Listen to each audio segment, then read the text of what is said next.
Hi hello നമസ്കാരം, ഏവർക്കും xylem PSCയിലേക്ക് സ്വാഗതം. അപ്പോൾ നമ്മുടെ സെക്രട്ടറി ടെസ്റ്റിന്റെ എക്സാം ഒക്കെ അടുത്തെത്തി അല്ലെ? എല്ലാവരും കട്ടയ്ക്ക് പഠിക്കുകയാണ് എന്ന് വിശ്വസിക്കുന്നു. അപ്പോൾ നമ്മുടെ എക്സാമിന് വേണ്ടിയിട്ട് എക്കണോമിക്സിന്റെ ഭാഗത്ത് നിന്നുകൊണ്ട് നമ്മുടെ പ്രീവിയസ് ഇയർ ക്വസ്റ്റ്യൻ പേപ്പറിന്റെ ഒരു കണക്റ്റഡ് ഫാക്ട് നമ്മൾ ഡിസ്കസ് ചെയ്തിരുന്നു. അപ്പോൾ അതിന്റെ ഒരു സെക്കൻഡ് പാർട്ടാണ് ഇന്നത്തെ ഒരു വീഡിയോയിലൂടെ നമ്മൾ ഡിസ്കസ് ചെയ്യാൻ പോകുന്നത്. അപ്പോൾ 047/2024 ഡിഗ്രി പ്രിലിംസിന്റെ സ്റ്റേജ് 2 ചോദിച്ച ക്വസ്റ്റ്യൻ ആണ്. എക്കണോമിക്സിന്റെ ഭാഗത്ത് ചോദിച്ച ക്വസ്റ്റ്യനും അതിന്റെ കണക്റ്റഡ് ഫാക്റ്റുമാണ് നമ്മൾ ഇന്ന് ഈ വീഡിയോയിലൂടെ ഡിസ്കസ് ചെയ്യാൻ പോകുന്നത്. പ്രത്യേകിച്ച് ഡിഗ്രി ലെവലിനെ സംബന്ധിച്ചിടത്തോളം നമ്മുടെ ക്വസ്റ്റ്യൻ പേപ്പർ അനാലിസിസ് എന്ന് പറയുന്നത് വളരെ ഇമ്പോർട്ടൻ്റ് ആണ്. എന്താണ് കാര്യം ചോദിക്കുകയാണെങ്കിൽ, ഇതുവരെ ഡിഗ്രി ലെവലിന് നമ്മുടെ സിലബസിനകത്ത് നിന്നുകൊണ്ട് തന്നെയാണ് ക്വസ്റ്റ്യൻസ് വന്നിട്ടുള്ളത്. അപ്പോൾ എപ്പോഴും ചോദിക്കാറുള്ള ഭാഗം അല്ലെ, ഒന്ന് മോണിറ്ററി പോളിസി, ഫിസിക്കൽ പോളിസി, പിന്നെ അതുപോലെ തന്നെ tax, non tax revenue, budget, ഇങ്ങനെ കൃത്യമായിട്ട് ആ ഒരു പിന്നീട് സിലബസിന്റെ സ്ട്രക്ചറിൽ നിന്നുകൊണ്ട് തന്നെ ഒരു കോൺസെപ്റ്റ് ലെവലുള്ള ക്വസ്റ്റ്യൻസ് ആണ് ഡിഗ്രി പ്രിലിംസ് ചോദിച്ചിട്ടുള്ളത് ഇതുവരെയും. അപ്പോൾ ആ ഒരു പാറ്റേൺ കൃത്യമായിട്ട് നമുക്ക് എന്ത് ചെയ്യണം, ആ ഒരു കോൺസെപ്റ്റ് ലെവലുള്ള ക്വസ്റ്റ്യൻസ് അറ്റൻഡ് ചെയ്യാൻ നമുക്ക് സാധിക്കണം. അപ്പൊ അതിന് വേണ്ടിയിട്ടാണ് ഇങ്ങനൊരു പിന്നീട് PYQ സീരീസ് നമ്മൾ ചെയ്യുന്നത്. അപ്പൊ നമുക്ക് രണ്ടാമത്തെ സീരീസിലേക്ക് നമുക്ക് കടക്കാം. 2024 ഡിഗ്രി പ്രിലിംസ് ചോദിച്ച രണ്ടാം ഘട്ടത്തിലെ എക്കണോമിക്സിന്റെ ക്വസ്റ്റ്യൻസ് ആണ് നമ്മൾ ഡിസ്കസ് ചെയ്യാൻ പോകുന്നത്. അപ്പോൾ ആദ്യത്തെ ചോദ്യത്തിലേക്ക് പോവാണ്. ആദ്യത്തെ ചോദ്യം എന്ന് പറയുന്നത് GSTയുമായിട്ട് ബന്ധപ്പെട്ട ചോദ്യമായിരുന്നു. ചോദ്യം ഇതാണ്: which of the following statement is or are incorrect about GST എന്നാണ്. ഇത് കൃത്യമായിട്ട് നോക്കിക്കോണേ. ഇവിടെ ചോദിച്ചിരിക്കുന്നത് ഇൻകറക്റ്റ് സ്റ്റേറ്റ്മെന്റ് ഏത് എന്നാണ് ചോദ്യം. ചോദിച്ചിരിക്കുന്നത് GST കൗൺസിലിനെ പറ്റിയിട്ടുള്ള ചോദ്യമാണ്. അപ്പൊ അങ്ങനെയെങ്കിൽ ആദ്യം നമ്മൾ GST കൗൺസിലിനെ പറ്റിയിട്ട് എന്താണ് GST കൗൺസിൽ എന്നുള്ള കാര്യങ്ങൾ എന്ത് ചെയ്യണം, നമ്മൾ അറിഞ്ഞിരിക്കണം. എന്താണ് GST എന്ന കാര്യം നമുക്ക് അറിഞ്ഞിരിക്കണം. അപ്പൊ നേരെ നമുക്ക് GSTയുടെ ഒരു ചരിത്രത്തിലേക്ക് പോവുകയാണെങ്കിൽ, ഇവിടെ ഇന്ത്യയുടെ കാര്യത്തിൽ GST എന്നൊരു ഐഡിയ ശരിക്കും ഇന്ത്യയിലുള്ള ടാക്സ് സിസ്റ്റത്തിന്റെ പോരായ്മകളെ പറ്റി പഠിക്കാൻ നമ്മൾ ഒരുപാട് കമ്മിറ്റികളൊക്കെ ഇന്ത്യൻ ചരിത്രത്തിൽ വന്നിട്ടുണ്ട്. ശരിയാണ്. അപ്പൊ ഒന്ന്, ഇൻഡയറക്റ്റ് ടാക്സുകൾക്കുള്ള പ്രധാനപ്പെട്ട ചില പ്രശ്നങ്ങളാണ്. ഒന്ന് കാസ്കേഡിംഗ് എഫക്റ്റ്, അതുപോലെ അത് റിഗ്രസീവ് ടാക്സ് ആണ് എന്നുള്ളതൊക്കെ ഒരു ഇൻഡയറക്റ്റ് ടാക്സിന്റെ പോരായ്മയാണ്. എന്താന്ന് നോക്കിയാണെങ്കിൽ, ഒരു പ്രൊഡക്ഷൻ പ്രോസസ്സിൽ എന്ത് ചെയ്യാറുണ്ട്, പല ഘട്ടങ്ങളിലായിട്ട് കടന്നു പോകുമ്പോഴും ആവർത്തിച്ചുള്ള നികുതി നമ്മൾ എന്ത് ചെയ്യാറുണ്ട്, ഒരു നികുതിക്ക് മേലെ മറ്റൊരു നികുതി അടയ്ക്കുന്നു എന്നുള്ളത് ഈ ഒരു ഇൻഡയറക്റ്റ് ടാക്സിന്റെ പ്രധാന പ്രശ്നമാണ്. ഇന്ത്യയിൽ അതൊരു വലിയ പ്രശ്നം തന്നെയായിരുന്നു. ഒരു ഉദാഹരണം പറയുമ്പോൾ നിങ്ങൾക്ക് ഒരു ക്ലാരിറ്റി കിട്ടും. നമ്മൾ പറഞ്ഞു വരുന്നത്, ഇപ്പോ ഒരു കർഷകൻ കുറച്ച് ഗോതമ്പ് ഉണ്ടാക്കി എന്ന് വിചാരിച്ചോളൂ. ഇയാൾ അത് എന്ത് ചെയ്യാണ്, ഒരു മില്ല് ഓണറിന് വിറ്റു. അയാൾ എന്ത് ചെയ്യണം, അത് ഗോതമ്പ് മാവാക്കി മാർക്കറ്റിൽ വിൽക്കുകയാണ്. ഈ ഗോതമ്പ് മാവ് വിൽക്കുമ്പോൾ പുള്ളിക്കാരൻ എന്ത് ചെയ്യണം, ആ സാധനത്തിന്റെ മുകളിൽ ടാക്സ് കൊടുക്കുന്നുണ്ടാവും. ശരിയാണ്. അപ്പൊ ഇതൊരു ബേക്കറിക്കാരൻ, ഒരു ബേക്കറി കട, ഒരു ബേക്കറി ഉണ്ടാക്കുന്ന ഒരാൾ അത് മേടിച്ചിട്ട് എന്ത് ചെയ്യുന്നു, ഇതിനെ ബേക്കറി ആക്കി വിൽക്കുന്നു വിചാരിച്ചു. ആണ്. ഈ ബേക്കറി എന്ന ഉൽപ്പന്നം പോകുമ്പോൾ ഓൾറെഡി അയാൾ എന്ത് ചെയ്യണം, ഈ സാധനത്തിന്റെ മുകളിൽ ടാക്സ് കൊടുക്കണം. ശരി. ഇനി അതുപോലെ തന്നെ അടുത്തൊരാള് എന്ത് ചെയ്യാണ്, ഒരു റീറ്റെയിൽ കടക്കാരൻ ഇതിനെല്ലാം കൂടെ മേടിച്ച് വിൽക്കുകയാണെന്ന് വിചാരിച്ചോളൂ. പുള്ളിക്കാരൻ എന്ത് ചെയ്യണം, ഇതിനെ വിൽക്കുന്ന സമയത്ത് ടാക്സ് കൊടുക്കണം. അപ്പൊ ശരിക്കും പറഞ്ഞു കഴിഞ്ഞാൽ, ഇപ്പൊ നിങ്ങളുടെ ഒരു എക്സാമ്പിൾ വെച്ച് പറയുകയാണെങ്കിൽ, നിങ്ങളിപ്പോ ഒരു കേക്ക് ഉണ്ടാക്കാൻ തീരുമാനിച്ചു. നിങ്ങൾ അതിനായിട്ടുള്ള ഇൻപുട്ടുകൾ മേടിച്ചു. ഓൾറെഡി എന്ത് ചെയ്യാണ്, ഓയിൽ മേടിച്ചു, എഗ്ഗ് മേടിച്ചു. ഇങ്ങനെയുള്ള ഇൻപുട്ടുകൾ മേടിക്കുമ്പോൾ ഓൾറെഡി ടാക്സ് ഉൾപ്പെടെയുള്ള പേയ്മെന്റ് കൊടുത്താണ് നിങ്ങൾ ഇൻപുട്ട് മേടിക്കുന്നത്. പക്ഷെ ഇതിനൊരു കേക്ക് ഉണ്ടാക്കി മാർക്കറ്റിൽ വിൽക്കുമ്പോൾ എന്ത് ചെയ്യുന്നുണ്ട്, അതിന് ഓൾറെഡി വീണ്ടും അടുത്ത ടാക്സ് വരുന്നുണ്ട്. അപ്പൊ ഇങ്ങനെയുള്ള ടാക്സ് ഓൺ ടാക്സുകൾ എന്ന് പറയുന്നത് ഇന്ത്യയിലെ ഇൻഡയറക്റ്റ് ടാക്സുകളുടെ പ്രധാന പോരായ്മയായിരുന്നു. അപ്പൊ ശരിക്കും ഈ ഇൻഡയറക്റ്റ് ടാക്സുകളുടെ പ്രശ്നങ്ങളെ പറ്റി പഠിക്കാം. 1990കളിൽ നമ്മളൊരു കമ്മിറ്റി അപ്പോയിന്റ് ചെയ്യാണ്. ആ കമ്മിറ്റിയാണ് രാജാ ചെല്ലയ്യ കമ്മിറ്റി. രാജാ ചെല്ലയ്യ കമ്മിറ്റി. അപ്പൊ ഇന്ത്യയിലെ ഡയറക്റ്റ് ടാക്സുകളെയും ഇൻഡയറക്റ്റ് ടാക്സുകളെയും മാറ്റങ്ങൾ കൊണ്ടുവരണം എന്ന് ആദ്യമായിട്ട് സജസ്റ്റ് ചെയ്യുന്നത് രാജാ ചെല്ലയ്യ കമ്മിറ്റിയാണ്. അന്ന് GST എന്ന ടേം ഒന്നും യൂസ് ചെയ്തിട്ടില്ല. അവിടെ ഇൻഡയറക്റ്റ് ടാക്സുകൾ എന്ത് ചെയ്യണം, മാറ്റം കൊണ്ടുവരണം എന്ന് മാത്രമേ ചെല്ലയ്യ കമ്മിറ്റി പറയുന്നുള്ളൂ. അതിനനുസരിച്ചിട്ട് ഒരു വാല്യൂ ആഡഡ് ടാക്സ് എന്നുള്ള ഐഡിയക്ക് എന്ത് ചെയ്യാണ്, ഇന്ത്യയിൽ നമ്മൾ ഇൻട്രൊഡ്യൂസ് ചെയ്യാണ്. പിന്നെ ഈ നാളുകൾ കഴിയുന്നു, വർഷങ്ങൾ കഴിയുന്നു. പിന്നെയും ഇങ്ങോട്ട് വരുമ്പോൾ അടുത്തൊരു കമ്മിറ്റി എന്ന് പറയാൻ പറ്റുന്നത് വിജയ് കേൽക്കർ കമ്മിറ്റിയാണ്. വിജയ് കേൽക്കർ കമ്മിറ്റിയാണ്, അല്ലെങ്കിൽ കേൽക്കർ ടാസ്ക് ഫോഴ്സ് എന്നൊക്കെ നമ്മൾ അതിനെ പറയാറുണ്ട്. വിജയ് കേൽക്കർ കമ്മിറ്റി. ഓക്കെ, വിജയ് കേൽക്കർ കമ്മിറ്റിയാണ് പിന്നീട് ഇന്ത്യയിലെ ഇൻഡയറക്റ്റ് ടാക്സുകളെ മാറ്റിയിട്ട് GST എന്ന ആശയം കൊണ്ടുവരണം എന്ന് ആദ്യമായിട്ട് പറയുന്നത് ആരാണ്? വിജയ് കേൽക്കർ ആണ്. കാര്യം രാജ്യത്തിന്റെ പല സംസ്ഥാനങ്ങളിലേക്ക് പോകുമ്പോൾ പല ടാക്സ് ആണ്. ഇതെല്ലാം മാറി ഒരു രാജ്യം ഒറ്റ നികുതി എന്ന ആശയം നടപ്പിലാക്കണം എന്ന ഐഡിയോളജി ആദ്യമായിട്ട് കൊണ്ടുവരുന്നത് വിജയ് കേൽക്കറാണ്. അപ്പൊ ഇന്ത്യയിൽ രാജ്യവ്യാപകമായി GST എന്ന ആശയം നടപ്പിലാക്കണം എന്ന് ചെയ്തു വിജയ് കേൽക്കർ പറയാണ്. തുടർന്ന് ഇങ്ങോട്ട് വരുമ്പോ 2017 ജൂലൈ 1 എന്ത് ചെയ്തു ആ GST ഇന്ത്യയിൽ നമ്മൾ നടപ്പിലാക്കി. 101ാമത്തെ ഭരണഘടനാ ഭേദഗതിയിലൂടെ 122ാമത്തെ അമെന്റ്മെന്റ് ബില്ലായിട്ട് എന്ത് ചെയ്യാണ് GST കൊണ്ടുവരികയാണ്. 1 നേഷൻ 1 ടാക്സ് 1 മാർക്കറ്റ് എന്ന ആപ്തവാക്യത്തോടു കൂടിയാണ് ഇന്ത്യയിൽ എന്ത് ചെയ്യുന്നത് GST കൊണ്ടുവരുന്നത്. അപ്പൊ അങ്ങനെ GST നടപ്പിലാക്കുന്നതിന് മുന്നേ ഈ GSTയുമായി ബന്ധപ്പെട്ട തീരുമാനമെടുക്കാൻ ഒരു കൗൺസിൽ വേണമല്ലോ. അങ്ങനെ 2016 സെപ്റ്റംബറിൽ നമ്മൾ എന്ത് ചെയ്യാണ് GST കൗൺസിലിനെ കൊണ്ടുവരാണ്. അപ്പൊ GST കൗൺസിൽ നിലയിൽ വരുന്നത് 2016 GST വരുന്നതിന് മുന്നേ GST കൗൺസിൽ വരുന്നു 2016 സെപ്റ്റംബർ 12 എന്ത് ചെയ്തു GST കൗൺസിൽ നിലവിൽ വരികയാണ്. പിന്നെ ഇവിടെ 2016 സെപ്റ്റംബർ 12 എന്ന ഡേറ്റ് ഞാൻ GST കൗൺസിലിന്റെ സൈറ്റിൽ നിന്ന് എടുത്താണ്. അപ്പോൾ പല ടെക്സ്റ്റുകൾ നിങ്ങൾക്ക് എന്ത് ചെയ്യാം 15 അങ്ങനെ കാണാം. ഈ 12 തന്നെ പഠിക്കുക, നമ്മുടെ സൈറ്റിൽ അങ്ങനെയാണ്. 2016 സെപ്റ്റംബർ 12 എന്ത് ചെയ്തു GST കൗൺസിൽ വന്നു. അങ്ങനെയെങ്കിൽ GST കൗൺസിലിനെ പറ്റി പറയുന്ന ആർട്ടിക്കിൾ ഏത് ഓർത്തോണം.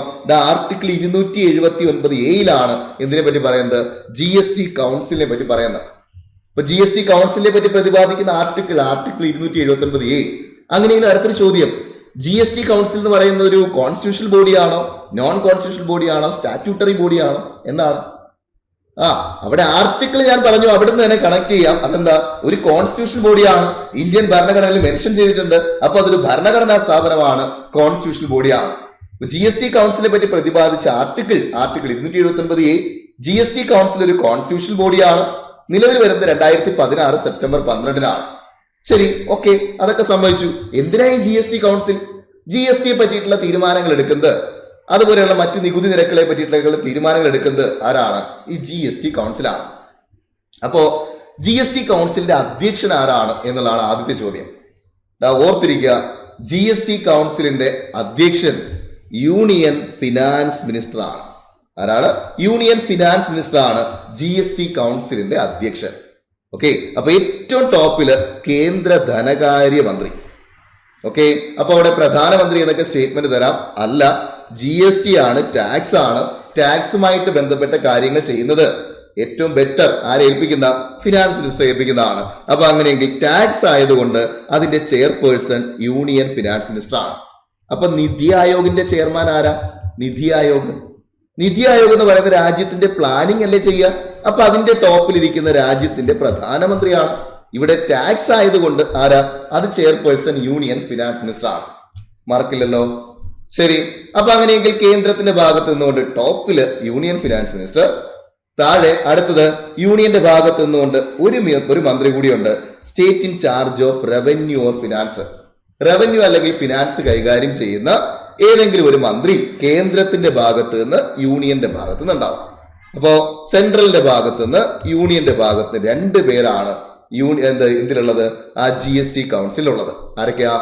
ഏറ്റവും ടോപ്പില് ചെയർമാൻ ആരാണ്? Union finance minister. രണ്ടാമത് union minister of state in charge of revenue or finance. Okay, ശരി, അത് കഴിഞ്ഞു. അങ്ങനെയെങ്കിൽ പിന്നീട് ആരാ ഉള്ളത്? എല്ലാ സംസ്ഥാനങ്ങൾക്ക് റെപ്രസെന്റേഷൻ ഉണ്ട്. അതുകൊണ്ട് നമ്മൾ പറയും GST കൗൺസിൽ കോപ്പറേറ്റീവ് ഫെഡറലിസത്തിന് സഹായിക്കുന്നു. ശരി, അങ്ങനെയെങ്കിൽ ചോദ്യം അടുത്ത ആരാണുള്ളതെന്ന് ചോദിക്കുകയാണെങ്കിൽ എല്ലാ സംസ്ഥാനങ്ങളിലെയും മുഖ്യമന്ത്രിമാരല്ല, ചീഫ് മിനിസ്റ്റർ അല്ല, പിന്നെ ആരാ അവിടെ വരുന്നത്? എല്ലാ സംസ്ഥാനങ്ങളിലെയും ഫിനാൻസ് മിനിസ്റ്റേഴ്സ്. നേരത്തെയും ഫിനാൻസ് മിനിസ്റ്റർ കാര്യമല്ലേ പറഞ്ഞേ? അങ്ങനെയെങ്കിൽ എല്ലാ സംസ്ഥാനങ്ങളുടെയും ഫിനാൻസ് മിനിസ്റ്റർ അല്ലെങ്കിൽ ആ സംസ്ഥാനം നാമനിർദ്ദേശം ചെയ്യുന്ന ഏതെങ്കിലും ഒരു മന്ത്രി എന്തിന്റെ ഭാഗമാണ്? GST കൗൺസിലിന്റെ ഭാഗമാണ്. ഏറ്റവും ടോപ്പിൽ യൂണിയൻ ഫിനാൻസ് മിനിസ്റ്റർ, താഴെ അടുത്തൊരു മിനിസ്റ്റർ ഉണ്ടാവും, യൂണിയന്റെ ഭാഗത്തുള്ള ഒരു മിനിസ്റ്റർ ഉണ്ടാവും. എന്തിന്റെ ചാർജുള്ള? റവന്യൂ അല്ലെങ്കിൽ ഫിനാൻസ് കൈകാര്യം ചെയ്യുന്ന ഒരു സഹമന്ത്രി. അടുത്ത നോക്കുകയാണെങ്കിൽ എല്ലാ സംസ്ഥാനങ്ങളുടെയും ഫിനാൻസ് മിനിസ്റ്റേഴ്സ്, ധനകാര്യമന്ത്രി അല്ലെങ്കിൽ സംസ്ഥാനം നോമിനേറ്റ് ചെയ്യുന്ന ഏതെങ്കിലും ഒരു മിനിസ്റ്റർ. സെറ്റ്. ശരി, ഇനി അടുത്തൊരു ഡൗട്ട് ചോദിക്കാം.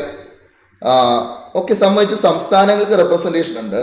അപ്പൊ UTയുടെ കാര്യത്തിൽ എങ്ങനെയാ? UTക്ക് റെപ്രസെന്റേഷൻ ഒന്നുമില്ല. UTയിലെ ലഫ്റ്റനന്റ് ഗവർണർ ഒന്നും എന്തിന്റെ ഭാഗമല്ല? GST കൗൺസിലിന്റെ ഭാഗമല്ല.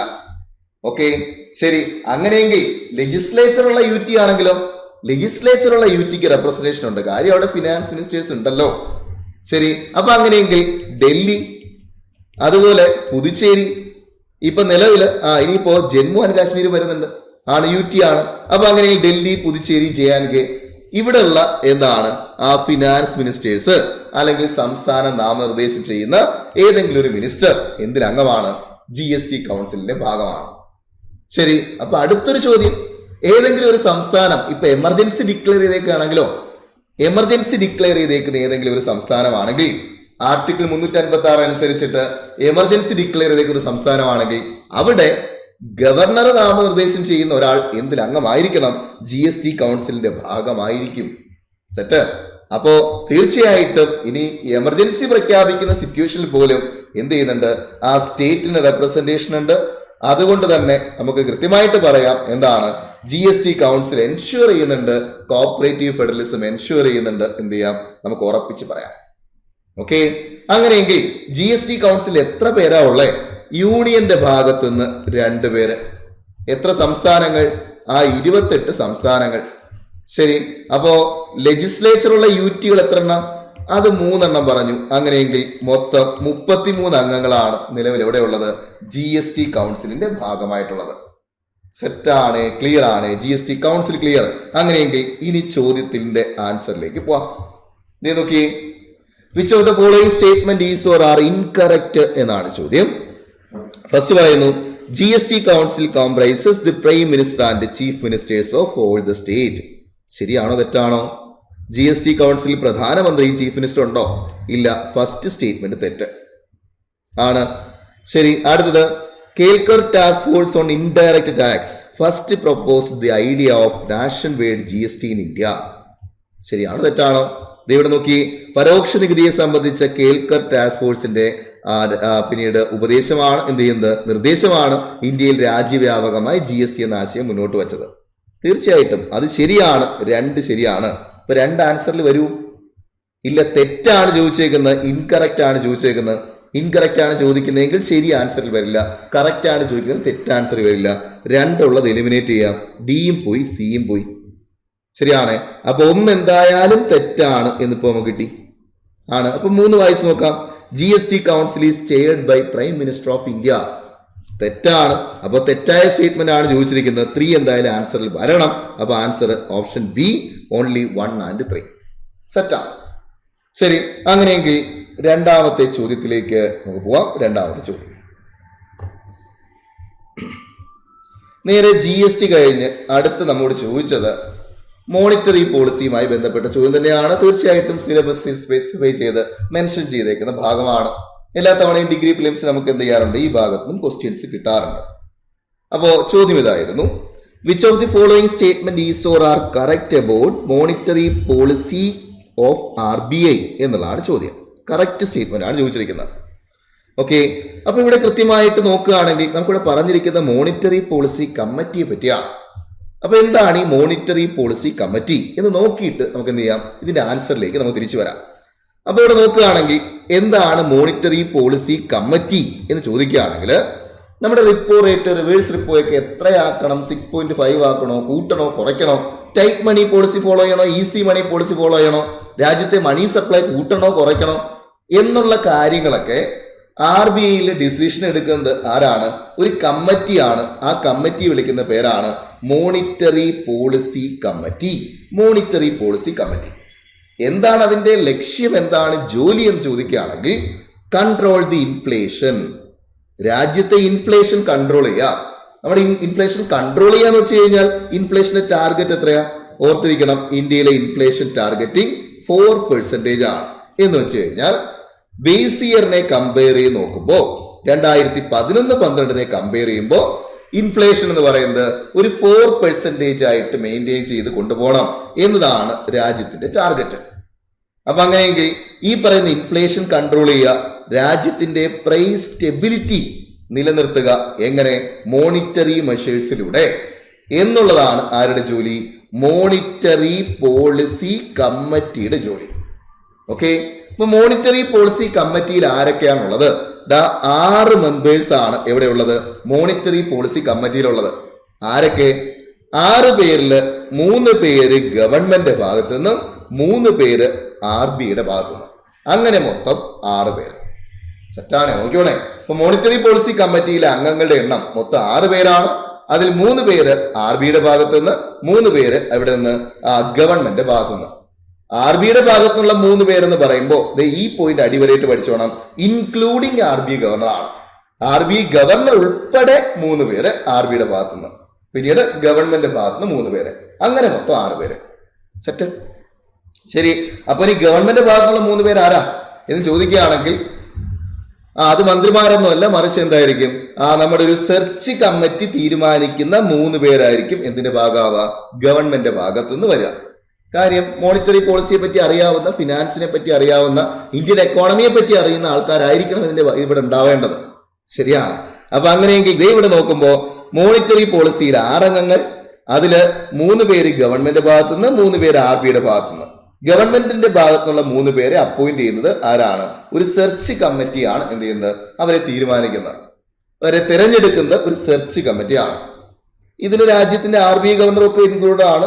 അതുപോലെ secretary of department of economic അഫയേഴ്സും ക്യാബിനറ്റ് സെക്രട്ടറി ഒക്കെ ചേർന്ന കുറച്ച് ആൾക്കാർ ചേർന്നിട്ടാണ് എന്ത് ചെയ്യുന്നത്, ഗവൺമെന്റ് ഭാഗത്തുനിന്നുള്ള 3 പേരെ എന്ത് ചെയ്യുന്നത്, സെലക്ട് ചെയ്യുന്നത്.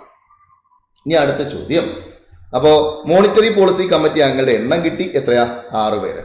ഇനി മോണിറ്ററി പോളിസി കമ്മിറ്റിയുടെ ചെയർമാൻ ആര് ചോദിക്കുകയാണെങ്കിൽ ആരാ, പ്രധാനമന്ത്രിയാണോ, അല്ല, പിന്നെ ആരാണ്, RBI ഗവർണറാണ് ചെയർമാൻ. RBI ഗവർണറാണ് എന്തിന്റെ ചെയർമാൻ, മോണിറ്ററി പോളിസി കമ്മിറ്റിയുടെ എക്സ് ഒഫീഷ്യോ ചെയർമാൻ ആരാണ്, RBI ഗവർണറാണ്. മറക്കില്ല. RBI ഗവർണറാണ് എക്സ് ഒഫീഷ്യോ ചെയർമാൻ, RBI ഗവർണറാണ്. ശരി, പിന്നീട് മോണിറ്ററി പോളിസി കമ്മിറ്റിയിൽ എത്ര അംഗങ്ങൾ, 6 പേര്, 3 പേര് ഗവൺമെന്റ് ഭാഗത്തുനിന്ന്, 3 പേര് RBIയുടെ ഭാഗത്തുനിന്ന്. സെറ്റാണ്. ശരി, അങ്ങനെയെങ്കിൽ ഇവരുടെ കാലാവധി എത്ര വർഷം എന്ന് ചോദിക്കാം. ഓർത്തിരിക്കുക, ഇവരുടെ കാലാവധി എന്ന് പറയുന്നത് 4 വർഷമാണ് എന്ത് ചെയ്യുന്നത്, മോണിറ്ററി പോളിസി കമ്മിറ്റി അംഗങ്ങളുടെ കാലാവധി. ഇനി കൃത്യമായിട്ട് പറയുകയാണെങ്കിൽ ഗവൺമെന്റിന്റെ ഭാഗത്തുനിന്നുള്ള 3 പേരില്ലേ, ആ 3 പേരുടെ കാലാവധി എത്ര വർഷത്തേക്ക് അവർ അപ്പോയിന്റ് ചെയ്യുക, 4 വർഷത്തേക്കാണ് അപ്പോയിന്റ് ചെയ്യുക. എന്നാലും PSC സ്റ്റേറ്റ്മെന്റ് തരുവാണ്, the members of monetary policy committee, okay, they are appointed for a period of 4 years. Correct ആണ്, 4 വർഷത്തേക്കാണ് അവർ എന്ത് ചെയ്യുന്നത്, അപ്പോയിന്റ് ചെയ്യുന്നത്. ശരി, അടുത്ത ചോദ്യം, they are not eligible for reappointment. ശരി തന്നെയാണ്, അവർ എന്തിന് അർഹതയില്ല, പുനർനിയമനത്തിന് അർഹതയില്ല. അപ്പൊ കൃത്യമായിട്ട് പറയുകയാണെങ്കിൽ ഗവൺമെന്റ് ഭാഗത്തുനിന്നുള്ള 3 പേരുടെ കാര്യമാണ് എന്ത് ചെയ്യുന്നത്, ഇങ്ങനെ RBI ആക്ട് പറയുന്നത്. സെറ്റ്, ക്ലിയർ ആണ്. ശരി, അപ്പൊ അങ്ങനെയെങ്കിൽ ഇനി ഒരു തീരുമാനമൊക്കെ എടുക്കുമ്പോൾ ഈ 6 പേരും കൂടെ വോട്ട് ചെയ്തിട്ടായിരിക്കും എന്ത് ചെയ്യുക, തീരുമാനം എടുക്കുക. മെജോറിറ്റി വോട്ടായിരിക്കും നമ്മൾ എന്ത് ചെയ്യുന്നത്, തീരുമാനമാക്കി എടുക്കുക. ഇൻ കേസ് 3 പേര് പറയാണ് ഈസി മണി പോളിസി ഫോളോ ചെയ്യണം, ഗവൺമെന്റ് ഭാഗത്തുള്ള 3 പേര്, 3 പേര് RBIയുടെ ഭാഗത്ത് പറയാണ് ടൈറ്റ് മണി പോളിസി ഫോളോ ചെയ്യണം. ഇവർ 3 പേര് എന്ത് ചെയ്തു, ഈസി മണി പോളിസിക്ക് വോട്ട് ചെയ്തു. RBIയുടെ ഭാഗത്തുള്ള 3 പേര് ടൈറ്റ് മണി പോളിസിക്ക് വോട്ട് ചെയ്തു. ഒരു സിറ്റുവേഷൻ ഞാൻ പറയാണ്, ഈ സിറ്റുവേഷനിൽ ആരുടെ തീരുമാനം എടുക്കും എന്ന് ചോദിച്ചാൽ, ഇവിടെ ഈ ഒരു കേസിൽ എന്ത് ചെയ്യുമെന്ന് വെച്ച് കഴിഞ്ഞാൽ ടൈ വന്നു കഴിഞ്ഞാൽ RBI ഗവർണർക്ക് ഒരു വോട്ട് കൂടി ചെയ്യാം, അതിനെയാണ് കാസ്റ്റിംഗ് വോട്ട് എന്ന് പറയാം. RBI governor have the casting vote in case of tie. സെറ്റാണ്. ശരി, ഇനി അടുത്തൊരു കാര്യം, ഈ മോണിറ്ററി പോളിസി കമ്മിറ്റിയുടെ തീരുമാനങ്ങളും കാര്യങ്ങളും ഒക്കെ വെച്ചുകൊണ്ട് മോണിറ്ററി പോളിസി കമ്മിറ്റി റിപ്പോർട്ട് എന്ത് ചെയ്യണം, പിന്നീട് പബ്ലിഷ് ചെയ്യേണ്ടത് ഉണ്ട്. അത് പബ്ലിക്കിന് കൂടി അവെയർ ആകുന്ന രീതിയിൽ എന്ത് ചെയ്യണം, അത് പബ്ലിഷ് ചെയ്യണം. എന്ത് ചെയ്യും, RBIയുടെ സൈറ്റിൽ പോയാൽ നമുക്ക് കാണാൻ പറ്റും. അപ്പോൾ എവരി 6 മന്ത്, എല്ലാ വർഷവും എന്ത് ചെയ്യാറുണ്ട്, 2 തവണ റിപ്പോർട്ട് വയ്ക്കണം എന്നാണ് പറയുന്നത്. 2 തവണ റിപ്പോർട്ട് പബ്ലിഷ് ചെയ്യണം എന്ന് വെച്ച് കഴിഞ്ഞാൽ എല്ലാ 6 മാസം കൂടുമ്പോഴും എന്ത് ചെയ്യാറുണ്ട്, ഒരു റിപ്പോർട്ട് മോണിറ്ററി പോളിസി കമ്മിറ്റി എന്ത് ചെയ്യാറുണ്ട്, വയ്ക്കാറുണ്ട്. സെറ്റാണ്. ശരി, അങ്ങനെയെങ്കിൽ ഇനി ചോദ്യത്തിലേക്ക് പോവാം. ഫസ്റ്റ് പറയുന്നു, which of the following statement is or are correct എന്നായിരുന്നു ചോദ്യം. RBI shall publish the monetary policy report once in every 6 months. ശരിയാണ്. അപ്പൊ ഒന്നെന്തായാലും ആൻസറിൽ വരണം, ഒന്നെന്തായാലും ശരിയാണ്. 2 പറയാണ്, the governor of the Reserve Bank of India is the ex officio chairman of monetary policy committee. തീർച്ചയായിട്ടും ശരി തന്നെയാണ്. അടുത്ത പറയുന്നു, monetary policy committee consist of 7 members ആണോ? ഇല്ല, എത്ര പേരാ, 6 പേരാണുള്ളത്. അപ്പൊ 3 തെറ്റാണ്, കറക്റ്റ് ആണ് ചോദിച്ചിരിക്കുന്നത്. 3 ആൻസറിൽ വരില്ല. 3 ഉള്ളത് വെട്ടിക്കളയാം. ദി ആൻസർ കിട്ടി ഓപ്ഷൻ A 1 and 2. സെറ്റാണ്, ക്ലിയർ ആണ്. ശരി, അങ്ങനെയെങ്കിൽ ആ സെയിം സ്റ്റേജ് 2 മൂന്നാമത് ചോദിച്ച ക്വസ്റ്റ്യനിലേക്ക് നമ്മൾ പോവാണ്. മൂന്നാമത്തെ ചോദ്യം ഇതായിരുന്നു, ഓട്ടോമാറ്റിക് ഫിസിക്കൽ സ്റ്റെബിലൈസേഴ്സ് ആർ. എന്താണ് ഓട്ടോമാറ്റിക് ഫിസിക്കൽ സ്റ്റെബിലൈസർ എന്നാണ് ചോദ്യം. ഈ ക്വസ്റ്റ്യൻ എവിടുന്ന ആ ഫിസിക്കൽ പോളിസിയുടെ ഭാഗത്തുള്ള ക്വസ്റ്റ്യൻ ആണ്. ശരിയാണ്. അപ്പൊ അത് കൃത്യമായിട്ട് നോക്കി, GSTയുടെ ഭാഗത്തുള്ള ക്വസ്റ്റ്യൻ ആയി, മോണിറ്ററി പോളിസിയുടെ ഭാഗത്തുള്ള ക്വസ്റ്റ്യൻ ആയി, അടുത്ത ചോദ്യം കിട്ടി, ഫിസിക്കൽ പോളിസിയുടെ ഭാഗത്തുള്ള ക്വസ്റ്റ്യൻ കിട്ടി. ചോദ്യം ഇതാണ്, എന്താണ് ഓട്ടോമാറ്റിക് ഫിസിക്കൽ സ്റ്റെബിലൈസർ എന്നാണ് ചോദ്യം. ശരിയാണ്. അപ്പൊ ഇവിടെ ഇതെന്താണ് ഉദ്ദേശിക്കുന്നത് ചോദിക്കുകയാണെങ്കിൽ, എന്താണ് ഈ സ്റ്റെബിലൈസറിന്റെ ഉപയോഗം? നോർമലി സ്റ്റെബിലൈസർ എന്തിനാണ് വീട്ടിൽ ഉപയോഗിക്കുന്നത്? വോൾട്ടേജ് കൺട്രോൾ ചെയ്യാനാണ്. അപ്പോൾ വോൾട്ടേജ് കൂടി വരുമ്പോൾ എന്ത് ചെയ്യും? അതിനെ റെഗുലേറ്റ് ചെയ്ത് കുറയ്ക്കും. അപ്പോൾ കുറവാണെങ്കിലോ അതിനെ കൂട്ടിയിട്ട് ആവശ്യമായിട്ടുള്ള വോൾട്ടേജ് കൊടുക്കണം. അങ്ങനെ എന്ത് ചെയ്യുന്നു? കറക്റ്റ് ഓട്ടോമാറ്റിക് ആയിട്ട് അത് വർക്ക് ചെയ്തുകൊണ്ടിരിക്കുന്നു. ഈ സെയിം അർത്ഥം തന്നെയാണ് ഫിസിക്കൽ പോളിസിയുടെ കാര്യത്തിൽ.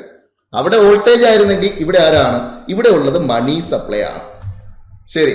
അപ്പൊ അങ്ങനെയെങ്കിൽ ഇവിടുത്തെ കേസിലെ ചോദ്യം ഇതാണ്, എന്താണ് ഓട്ടോമാറ്റിക് സ്റ്റെബിലൈസർ എന്നുകൊണ്ട് ഉദ്ദേശിക്കുന്നത് ചോദിച്ചു കഴിഞ്ഞാൽ, നമ്മുടെ ഫിസിക്കൽ പോളിസി ഗവൺമെന്റ് ഓൾറെഡി ഒരു ഫിസിക്കൽ പോളിസി സെറ്റ് ചെയ്ത് വെച്ചു എന്ന് വിചാരിച്ചോ. അപ്പോഴാണ് ഇങ്ങനെ സംഭവിക്കുന്നത്. ഒരു റിസഷൻ വന്നു കഴിഞ്ഞപ്പോൾ ആളുകളുടെ വരുമാനമൊക്കെ കുറഞ്ഞു, ആളുകളുടെ ഇൻകം കുറഞ്ഞു. ശരി, ഇൻകം കുറഞ്ഞു.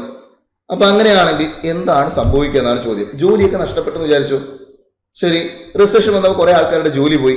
ഇത്രയും നാൾ ടാക്സ് അടച്ചുകൊണ്ടിരുന്ന ആൾക്കാരായിരുന്നു, ഇപ്പൊ ജോലിയില്ല. ടാക്സ് അടയ്ക്കണോ? വേണ്ട, കാര്യം വരുമാനമില്ല. ശരിയാണ്. ഓക്കെ. അപ്പൊ അങ്ങനെയെങ്കിൽ ഒരാൾ ജോലിയൊക്കെ കിട്ടി, ഒരു ഹയർ ടാക്സ് ബ്രാക്കറ്റിലേക്ക് പോയി. എന്ത് സംഭവിക്കും? ആളിന്റെ വരുമാനം കൂടി, ഇൻകം കൂടിക്കഴിഞ്ഞാലോ, ഒരു ബൂം പീരീഡിൽ ഇൻകം കൂടിക്കഴിഞ്ഞാലോ ആള് ഹയർ ടാക്സ് ബ്രാക്കറ്റിലേക്ക് പോവും, ആള് കൂടുതൽ ടാക്സ് കൊടുക്കേണ്ടി വരും. എന്ന് വെച്ച് കഴിഞ്ഞാൽ അതിന്റെ അർത്ഥം എന്താ? ദേ ഇവിടെ ജോലി പോയപ്പോ ആള് ടാക്സ് അടയ്ക്കണ്ട. ശരിയാണ്. അപ്പോ ആളിന്റെ കയ്യിൽ കുറച്ച് പൈസ ഉണ്ടെങ്കിലും അത് ആർക്ക് കൊടുക്കണ്ട? ഗവൺമെന്റിന് കൊടുക്കണ്ട, ആളിന് ഉപയോഗിക്കാം, ടാക്സ് അടയ്ക്കണ്ട. ശരിയാണ്. ശരി, അടുത്ത കേസിൽ ബൂം പീരീഡില് ആളിന് കൂടുതൽ വരുമാനം കിട്ടി. ആൾ എന്ത് ചെയ്തു? ഹയർ ടാക്സ് ബ്രാക്കറ്റിലേക്ക് പോയി, ഗവൺമെന്റിന് കൂടുതൽ ടാക്സ് അടച്ചു. ഇങ്ങനെ ശരിക്കും പറഞ്ഞാൽ ആളുകളുടെ കയ്യിലേക്ക് കൂടുതൽ വരുമാനം വന്നപ്പോ ആളുകൾ കൂടുതൽ ടാക്സ് ഗവൺമെന്റ് അടച്ചു. കാര്യം വലിയ ടാക്സ് ബ്രാക്കറ്റിലേക്ക് പോകും. അപ്പോ അവിടെ ശരിക്കും പറഞ്ഞു കഴിഞ്ഞാൽ മണി സപ്ലൈ ഓൾമോസ്റ്റ് ഒന്നും ചെയ്യാതെ തന്നെ നേരത്തെ ഉണ്ടായിരുന്ന ടാക്സ് സ്ട്രക്ചറൊക്കെ വെച്ചുകൊണ്ട് ഒന്ന് റെഗുലേറ്റ് ചെയ്യാൻ ഗവൺമെന്റ് പറ്റുന്നില്ലേ? ഫിസിക്കൽ പോളിസിയിൽ ഒന്ന് ആലോചിച്ച് നോക്കി. ആളുകളുടെ വരുമാനം കൂടിയപ്പോൾ എന്ത് ചെയ്തു? ആള് ഹയർ ടാക്സ് ബ്രാക്കറ്റിലേക്ക് പോയി, ഗവൺമെന്റ് എന്ത് ചെയ്യണം? കൂടുതൽ ടാക്സ് അടയ്ക്കണം. മാർക്കറ്റിലെ മണി സപ്ലൈ എന്ന് പറയുന്നത് ഓൾമോസ്റ്റ് വലിയ വ്യത്യാസമൊന്നും ഇല്ലാതെ അങ്ങനെ തന്നെ നിൽക്കും.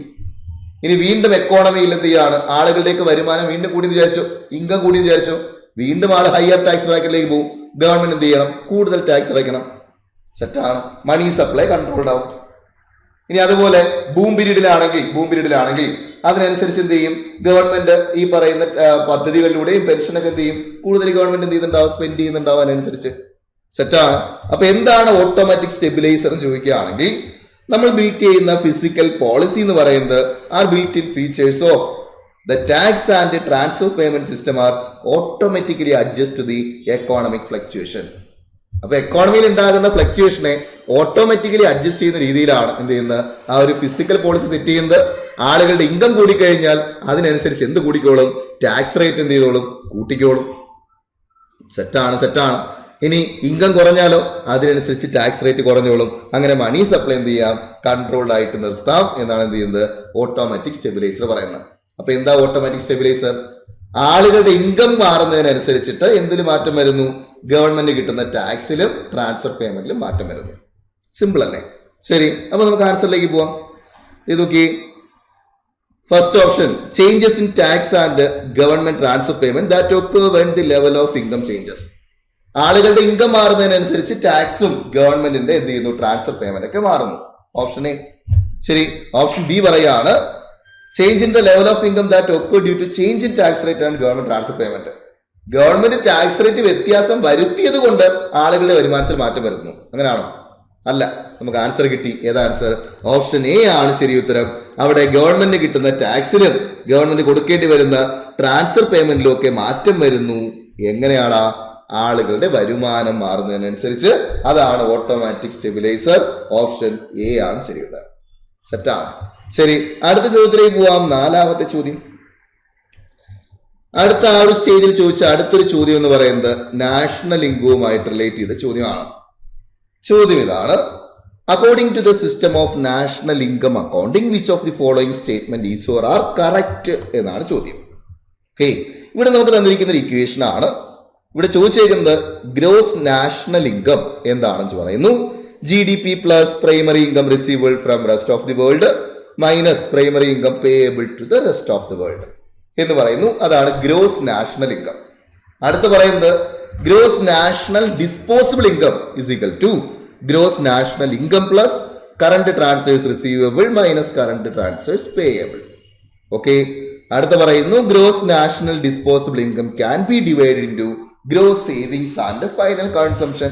ശരി, അപ്പൊ ഇവിടെ നമുക്ക് അറിയേണ്ട കോൺസെപ്റ്റ് രണ്ട് കാര്യങ്ങളാണ്. ഒന്ന് ഗ്രോസ് നാഷണൽ ഇൻകം അല്ലെങ്കിൽ GNI എന്താണ്.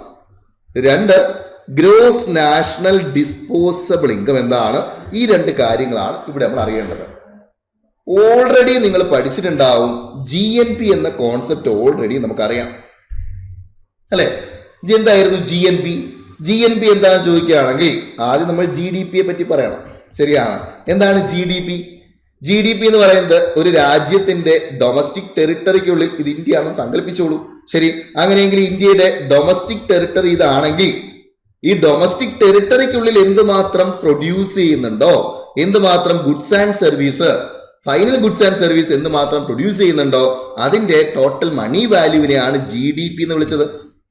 ശരിയാണ്. അപ്പൊ രാജ്യത്തിന്റെ ഡൊമസ്റ്റിക് ടെറിട്ടറിക്കുള്ളിൽ പ്രൊഡ്യൂസ് ചെയ്ത ഫൈനൽ ഗുഡ്സ് ആൻഡ് സർവീസിന്റെ ടോട്ടൽ മണി വാല്യൂ ആണ് GDP. അങ്ങനെയെങ്കിൽ ശരിക്കും ഈ രാജ്യത്തിന് പുറത്തുള്ള ആളുകളൊക്കെ, പ്രത്യേകിച്ച് ഇന്ത്യക്ക് പുറത്തുള്ള ഇന്ത്യക്കാരൊക്കെ പൈസ കിട്ടിക്കഴിഞ്ഞാൽ ഉടനെ എന്ത് ചെയ്യും? ഇന്ത്യയിലേക്ക് അയക്കും. ശരിയല്ലേ? അപ്പൊ അങ്ങനെയെങ്കിൽ ഇവിടുത്തെ കേസിൽ നമ്മൾ പറയും ഈ രാജ്യത്തിന്റെ GDP എന്ന് പറയുമ്പോൾ ഇന്ത്യയുടെ ടെറിട്ടറി മാത്രമേ കൺസിഡർ ചെയ്തുള്ളൂ അല്ലെ. അപ്പൊ ഈ GDPയോടൊപ്പം NFIയെ കൂട്ടിക്കിട്ടുന്നതാണ് എന്തെന്നറിയാം, GNP എന്നറിയാം. ശരി, അങ്ങനെയെങ്കിൽ എന്താണ് GNI എന്ന് ചോദിക്കുകയാണെങ്കിൽ ഒരു വ്യത്യാസമില്ല. GNPയും GNIയും സെയിം തന്നെയാണ്. പക്ഷെ ഇവിടെ പ്രൊഡക്റ്റിന്റെ പേരിൽ പറയുന്നു, ഇവിടെ എന്തിന്റെ കേസിൽ പറയുന്നു, ഇൻകത്തിന്റെ ടേമിൽ പറയുന്നു എന്ന് മാത്രമേ ഉള്ളൂ. സെറ്റ്. അപ്പൊ അങ്ങനെയെങ്കിൽ നമുക്ക് അറിയുന്ന കാര്യം ഒരു രാജ്യത്തിന്റെ GDPയോടൊപ്പം NFIയെ കൂട്ടിക്കിട്ടുന്നതാണ് GNP. എന്താ NFI എന്താന്ന് ചോദിക്കുകയാണെങ്കിൽ നമുക്കറിയാം രാജ്യത്തിന് പുറത്തുള്ള ആൾക്കാർ പൈസ കിട്ടിയ ഇന്ത്യയിലേക്ക് അയക്കില്ലേ. സെയിം അതുപോലെ ഇന്ത്യക്കകത്ത് ഒരുപാട് വിദേശികൾ ഉണ്ടാവില്ലേ, അവർ പൈസ എങ്ങോട്ട് അയക്കും? അവരുടെ രാജ്യത്തേക്ക് അയക്കും. അപ്പൊ ഇന്ത്യക്കകത്തുള്ള വിദേശ കമ്പനികളോ അവരുടെ രാജ്യത്തേക്ക് ലാഭം അയക്കും. അപ്പൊ ഇന്ത്യക്ക് പുറത്തുള്ള ഇന്ത്യൻ കമ്പനീസോ അവർ നേരെ എന്ത് ചെയ്യും? ആ ഇന്ത്യക്കകത്തേക്ക് പൈസ അയക്കും. ശരിയാണ്. അപ്പൊ അങ്ങനെയെങ്കിൽ ദേ ഇങ്ങനെ ഒന്ന് ആലോചിച്ച് നോക്കി, ഒരു രാജ്യത്തിന്റെ GDP, ഓക്കെ, GDPയോടൊപ്പം നമ്മൾ എന്ത് ചെയ്തു? രാജ്യത്തിന് പുറത്തുള്ള ഇന്ത്യക്കാരെന്ത് ചെയ്യും? പൈസ ഇങ്ങോട്ട് അയക്കും. ശരിയാണ്. അപ്പൊ ഞാൻ എഴുതി വെക്കുകയാണ്, ദേ ഇവിടെ primary income receivable from rest of the world, income receivable from rest of the world, ബാക്കിയുള്ള രാജ്യത്തിന് എല്ലായിടത്തും കൂടെ കിട്ടുന്ന പൈസ എന്ത് ചെയ്തു? ഞാൻ ഇങ്ങോട്ട് കൂട്ടി. ശരി.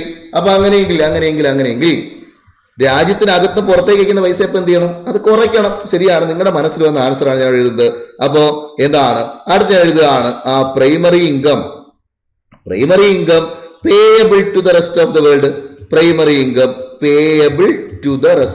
വേൾഡ്. ശരി. അപ്പൊ ഇതാണ് എന്ത്? GNI. ഒരു പ്രശ്നമില്ലേ? ഒരു രാജ്യത്തിന്റെ GDPയോടൊപ്പം എന്ത് ചെയ്തു? ആ income from rest of the world കൂട്ടിവെച്ചു, income payable to the rest of the world എന്ത് ചെയ്തു? കുറച്ചു. അപ്പൊ നമുക്ക് എന്ത് കിട്ടി? ഗ്രോസ് നാഷണൽ ഇൻകം കിട്ടി. ശരി. അപ്പൊ നമുക്ക് ഈ ഒരു വീഡിയോയിൽ പറയുന്നൊരു പരിധിയുണ്ട്, അതുകൊണ്ടാണ് നമ്മൾ എന്ത് ചെയ്യുന്നത്, പെട്ടെന്ന് പറഞ്ഞു പോകുന്നത്. എങ്കിലും നിങ്ങൾക്ക് ആ കോൺസെപ്റ്റ് പിടികിട്ടുന്നുണ്ട് എന്ന് ഞാൻ വിശ്വസിക്കുന്നു. ശരി. അപ്പൊ അങ്ങനെയെങ്കിൽ എന്താണ് ആ ഗ്രോസ് നാഷണൽ ഡിസ്പോസബിൾ ഇൻകം എന്താ എന്നാണ് അടുത്ത ചോദ്യം. എന്താണ് disposable income? Normally disposable income എന്ന് വെച്ചാൽ എന്താ? നമുക്ക് എന്തുമാത്രം ഉപയോഗിക്കാൻ കിട്ടുന്നുണ്ട്, എന്തുമാത്രം ഡിസ്പോസ് ചെയ്യാൻ കിട്ടുന്നുണ്ട്. ഒരു വ്യക്തിയുടെ കാര്യം പറയുകയാണെങ്കിൽ അയാൾക്ക് കിട്ടിയ വരുമാനത്തിൽ നിന്ന് അയാൾ ടാക്സ് ഒക്കെ അടച്ചു കഴിഞ്ഞിട്ട് എത്ര കയ്യിലുണ്ടോ അതാണ് ഉപയോഗിക്കാൻ പറ്റുന്ന പൈസ. സെയിം അതുപോലെ ഒരു രാജ്യത്തിനെ സംബന്ധിച്ചിടത്തോളം എന്താണ് ഗ്രോസ് നാഷണൽ ഡിസ്പോസിബിൾ ഇൻകം എന്ന് ചോദിച്ചു കഴിഞ്ഞാൽ നമ്മുടെ GNI ഗ്രോസ് നാഷണൽ ഇൻകം ഉണ്ടല്ലോ. അപ്പൊ ഗ്രോസ് നാഷണൽ ഇൻകത്തിന്റെ കാര്യം നോക്കുകയാണെങ്കിൽ നമുക്ക് പറയാം, രാജ്യത്തിനകത്തേക്ക് വന്ന പൈസ എല്ലാം കൂടെ വെച്ച് രാജ്യത്തിന് എത്ര വരുമാനമുണ്ട് അത് എഴുതി വെച്ചു ഗ്രോസ് നാഷണൽ ഇൻകം. ഓക്കെ, അപ്പൊ അങ്ങനെയാണെങ്കിൽ ഈ കേസിൽ രാജ്യം എത്ര ഉപയോഗിക്കാൻ പറ്റും എന്ന് ചോദിച്ചു കഴിഞ്ഞാൽ നമ്മൾ പറയും, പക്ഷെ രാജ്യത്തിന് ഉപയോഗിക്കാൻ പറ്റുന്ന പൈസ എന്ന് പറയുന്നത് രാജ്യം ബാക്കിയുള്ള രാജ്യങ്ങളിലേക്ക് എന്തുമാത്രം എന്ത് ചെയ്യുന്നുണ്ട്, ആ ഒരു ട്രാൻസ്ഫർ, മറ്റ് എമൗണ്ടുകൾ, ബാക്കിയുള്ള പണങ്ങളൊക്കെ രാജ്യത്തിന് എന്തുമാത്രം കിട്ടുന്നുണ്ട്, ഗ്രാൻഡ് കാര്യങ്ങൾ, ബാക്കിയുള്ള എന്താണ് ഈ പറയുന്ന പോലെയുള്ള ഇൻസ്റ്റിറ്റ്യൂഷൻസിന്റെ കയ്യിൽ നിന്നൊക്കെ ചിലപ്പോൾ എന്ത് ചെയ്യാം, രാജ്യത്തിന് പൈസ കിട്ടാം. അപ്പൊ അങ്ങനെയെങ്കിൽ ഞാൻ പറയാണ്, ഗ്രോസ് നാഷണൽ ഡിസ്പോസിബിൾ ഇൻകം എന്ന് പറയുന്നത് ഓൾറെഡി രാജ്യത്തിന്റെ കയ്യിലിരിക്കുന്ന GNI അല്ലെങ്കിൽ ഗ്രോസ് നാഷണൽ ഇൻകം, അതിന്റെ കൂടെ ഒന്ന് ശ്രദ്ധിച്ചു കേട്ടോ, അതിന്റെ കൂടെ മറ്റെന്തെങ്കിലും പൈസ, കറണ്ട് ട്രാൻസ്ഫേഴ്സ് റിസീവബിൾ, ട്രാൻസ്ഫർ ഉദ്ദേശിക്കുന്നത് എന്താണ്, മറ്റെന്തെങ്കിലുമൊക്കെ പണം എന്ത് ചെയ്യുന്നു, രാജ്യത്തിന് വരുന്നു. കറണ്ട് ട്രാൻസ്ഫേഴ്സ് റിസീവബിൾ എന്ത് ചെയ്തു, കൂട്ടി. ഇനി രാജ്യം പുറത്തേക്ക് എന്തെങ്കിലുമൊക്കെ ട്രാൻസ്ഫേഴ്സ് കൊടുക്കുന്നുണ്ടോ, അങ്ങനെയെങ്കിൽ മൈനസ് കറണ്ട് ട്രാൻസ്ഫേഴ്സ് പേയബിൾ. അപ്പൊ രാജ്യത്തിന് ഉപയോഗിക്കാൻ പറ്റുന്ന വരുമാനമായി, ഗ്രോസ് നാഷണൽ ഡിസ്പോസിബിൾ ഇൻകമായി. സെറ്റാണ്, അത്രേ ഉള്ളൂ. അപ്പോ GNI എന്താ ചോദിക്കുകയാണെങ്കിൽ gross national income plus current transfers receivable minus current transfers payable എന്നുള്ള സ്റ്റേറ്റ്മെന്റും അപ്പൊ എന്തെന്ന് പറയാം, ശരിയാണെന്ന് നമുക്ക് പറയാൻ പറ്റും. ശരി, അങ്ങനെയെങ്കിൽ ഓർത്തിരിക്കേണ്ട ഇമ്പോർട്ടന്റ് ആയിട്ടുള്ളൊരു കാര്യം, നമ്മുടെ ഈ ഗ്രോസ് നാഷണൽ ഡിസ്പോസിബിൾ ഇൻകം പറയുമ്പോൾ ശരിക്കും നമ്മൾ എന്ത് ചെയ്യുന്നു, ഇതിനെ രണ്ടായിട്ട് ക്ലാസിഫൈ ചെയ്യാറുണ്ട്. ഒന്ന് ഗ്രോസ് സേവിങ്സും അതുപോലെ ഫൈനൽ കൺസംഷനും. എന്ന് വെച്ച് കഴിഞ്ഞാൽ നമ്മൾ എന്ത് ചെയ്യാം, ചിലപ്പോൾ എന്തെങ്കിലും സേവിങ്സിന് വേണ്ടിയിട്ടായിരിക്കാം ചിലപ്പോൾ എന്ത് ചെയ്യുന്നത്, ഈ പൈസ രാജ്യത്തിന് പുറത്തേക്ക് കൊടുക്കുക. രാജ്യത്തിലേക്ക് അകത്തേക്ക് വന്നതും ചിലപ്പോൾ സേവിങ്സിന് വേണ്ടിയായിരിക്കാം, അല്ലെങ്കിൽ എന്തായിരിക്കും, അല്ലാതെയുള്ള കൺസംഷന് വേണ്ടിയിട്ടായിരിക്കാം. അങ്ങനെയെങ്കിൽ GNDA പൊതുവെ നമുക്ക് രണ്ടായിട്ട് ക്ലാസിഫൈ ചെയ്യാം, ഗ്രോസ് സേവിങ്സും അതുപോലെ ഫൈനൽ കൺസംഷൻ. സെറ്റ്. ശരി, അങ്ങനെയെങ്കിൽ നമുക്കിതേ ഇവിടെ ഇങ്ങനെ പറയാം, ഈ ആൻസറിലേക്ക് വരുമ്പോൾ എന്താണ് gross national disposable income? Simple ആണ്. ഇവിടെ നോക്കി, ഗ്രോസ് നാഷണൽ ഡിസ്പോസിബിൾ ഇൻകത്തിലേക്ക് വരുമ്പോൾ ചോദ്യം, ഗ്രോസ് നാഷണൽ ഇൻകം എന്ന് പറയുന്നത് GDPയോടൊപ്പം primary income receivable from rest of the world minus primary income payable to the rest of the world. തീർച്ചയായിട്ടും ശരി തന്നെയാണ്, പ്രശ്നമൊന്നുമില്ല. രണ്ടാമത്തെ statement, gross national disposable income എന്താ ചോദിക്കുകയാണെങ്കിൽ GNIയോടൊപ്പം current transfers receivable minus transfers payable. തീർച്ചയായിട്ടും അതും ശരി തന്നെ. അടുത്തത്, gross national disposable income can be divided into gross savings and final consumption. ശരി തന്നെയാണ്. അപ്പൊ ആൻസർ വരുമ്പോൾ നമുക്ക് എന്ത് പറയാം, ഓപ്ഷൻ A 1, 2 and 3 ശരിയാണെന്ന് പറയാം. 3 സ്റ്റേറ്റ്മെന്റ് ശരിയാണ്. അപ്പൊ ഇത് ഓപ്ഷൻ ഡിയിലാണ് വരിക, അല്ലെ? All 1, 2 and 3. സെറ്റ്. അപ്പൊ അങ്ങനെയെങ്കിൽ ഈ ഭാഗത്തെ അവസാന ചോദ്യത്തിലേക്ക് കടക്കാം. ലാസ്റ്റ് ചോദ്യത്തിലേക്ക് നമ്മൾ പോവാണ്. അഞ്ചാമത്തെ ചോദ്യം. അഞ്ചാമത്തെ ചോദ്യം ഇതായിരുന്നു. ഈ ഭാഗത്ത് ചോദിച്ച അഞ്ചാമത്തെ ചോദ്യം ഇതായിരുന്നു. As per the revised estimate, the physical deficit of the Union government for the financial year 23-24. 2023-24 physical deficit എത്ര എന്നാണ് ചോദ്യം. ഓക്കെ, അപ്പൊ തീർച്ചയായിട്ടും നമ്മുടെ ബഡ്ജറ്റുമായിട്ടൊക്കെ റിലേറ്റ് ചെയ്തിട്ട് ഫിസിക്കൽ ഡെഫിസിറ്റ് എത്രയാണ് എന്നൊക്കെ എന്ത് ചെയ്യണം, നമ്മൾ അറിഞ്ഞിരിക്കണം. എന്താ ഫിസിക്കൽ ഡെഫിസിറ്റിന്റെ ഇക്വേഷൻ എന്ന് എല്ലാവരും എന്ത് ചെയ്യുക, ഒന്ന് കമന്റ് ബോക്സിൽ ഒന്ന് കമന്റ് ചെയ്യുക. ഫിസിക്കൽ ഡെഫിസിറ്റിന്റെ ഇക്വേഷൻ എന്താണ് എന്ന് എല്ലാവരും ഒന്ന് കമന്റ് ചെയ്യണേ.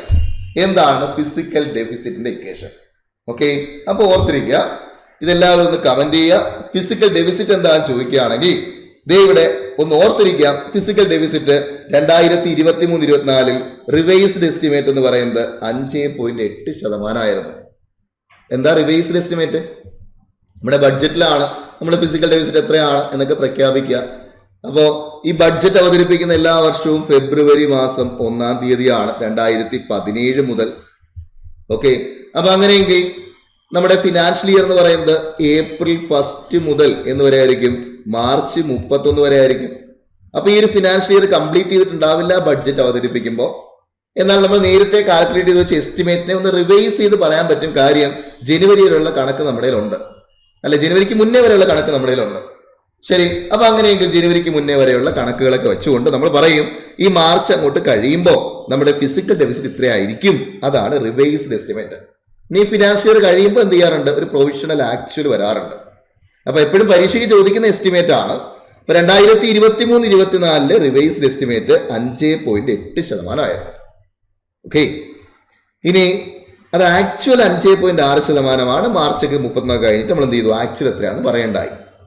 ഇനി 2024-25 ഫുൾ ബഡ്ജറ്റിലെ റിവൈസ്ഡ് എസ്റ്റിമേറ്റ് എത്രയാണെന്ന് ചോദിക്കുകയാണെങ്കിൽ അത് 4.9% ആണ്. ശരി, 2024-25 ഫുൾ ബഡ്ജറ്റിലെ ആ ഒരു റിവൈസ്ഡ് എസ്റ്റിമേറ്റ് എത്രയാണെന്ന് ചോദിക്കുകയാണെങ്കിൽ ഫിസിക്കൽ ഡെഫിസിറ്റ് 4.9% എന്നാണ് പറഞ്ഞത്. അങ്ങനെ ഇപ്രാവശ്യത്തെ ബഡ്ജറ്റില് 2025-26 ഫിസിക്കൽ ഡെഫിസിറ്റ് എത്രയായിരിക്കും എന്ന് ചോദിക്കുകയാണെങ്കിൽ നമ്മൾ പറഞ്ഞു അത് 4.4% ആയിരിക്കും എന്ത് ചെയ്യണ്ടായി, പ്രെഡിക്റ്റ് ചെയ്യണ്ടായി. 2025-26 എത്രയാ, 4.4% ആണ് നമ്മൾ പ്രതീക്ഷിക്കുന്ന എന്ത് ഫിസിക്കൽ ഡെഫിസിറ്റ്. സെറ്റ്. അപ്പോ ആ ഒരു ഡിഗ്രി ലെവൽ സ്റ്റേജ് 2 ക്വസ്റ്റ്യനിലൂടെ നമ്മൾ ചെയ്ത കണക്റ്റഡ് ഫാക്ട്, നമ്മൾ ചെയ്ത ആ ഒരു ലോജിക് അല്ലെങ്കിൽ ആ പറയുന്ന കോൺസെപ്റ്റ് എല്ലാവരിലേക്കും എത്തി എന്ന് ഞാൻ വിശ്വസിക്കുന്നു. അപ്പോൾ ഇതുവരെ ടോപ്പിക്കിന്റെ കോൺസെപ്റ്റ് എല്ലാവർക്കും കിട്ടി. അപ്പോൾ ഇത് സെറ്റാണ്, ഇത് നിങ്ങൾക്ക് ഒരുപാട് ഉപയോഗമാകുന്നുണ്ടെന്ന് ഞാൻ വിശ്വസിക്കുന്നു. ഉപയോഗമാകുന്നുണ്ടെങ്കിൽ തീർച്ചയായിട്ടും എല്ലാവരും കമന്റ് ചെയ്യുക. അതിനനുസരിച്ച് നമുക്ക് എന്ത് ചെയ്യാം, അടുത്ത സീരീസ് നമുക്ക് ചെയ്യാം. അപ്പോൾ ഇതുവരെ പറഞ്ഞതൊക്കെ പിടികിട്ടിയെന്ന വിശ്വാസത്തിൽ ക്ലാസ് വൈൻഡപ്പ് ചെയ്യാണ്. അപ്പോൾ ഫിസിക്കൽ ഡെഫിസിറ്റിന്റെ ഇക്വേഷൻ ഇടാൻ ആരും മറക്കണ്ട. അത് ഓപ്ഷനിൽ ഒന്ന് കമന്റ് ചെയ്യുക. എല്ലാവർക്കും താങ്ക് യു. Bye bye.